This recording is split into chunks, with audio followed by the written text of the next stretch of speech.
quality of a person's life is in direct proportion to their commitment to keep the promises they make to themselves.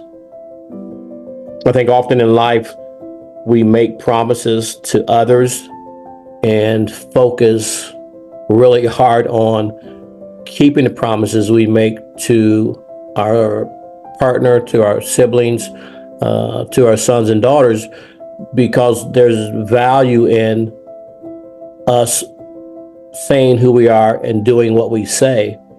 But it's easy to overlook the promises we make to ourselves because we get so caught up in the day-to-day. We get caught up in making sure that the needs of others are met, the grandbabies, the wife.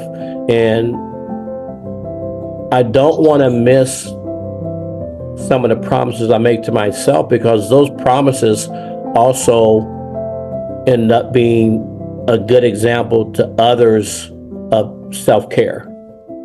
And self-care is important because the healthier I am, the more helpful I can be.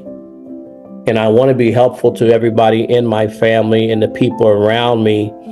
So my promises that I make to myself are extremely important that I keep them and make it a habit of doing for myself what I do for others.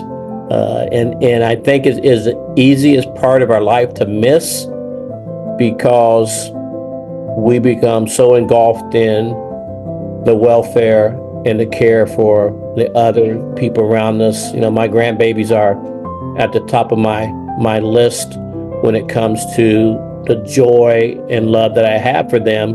So when everybody is demanding your time, it's easy to overlook the promises we make to ourselves and make sure we keep the promises that we make to others.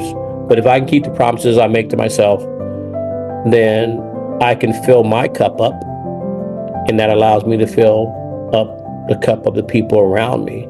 And that's the whole purpose, is let my cup overflow into others.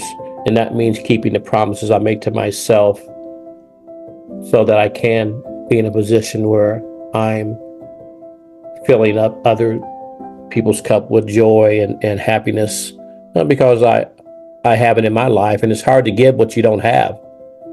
And it's not about being selfish. It's about being the best version of yourself so that people receive that from you. So work hard to keep the promises you make to yourself, just like you work hard to keep the promises that you make to others. It's a very important piece.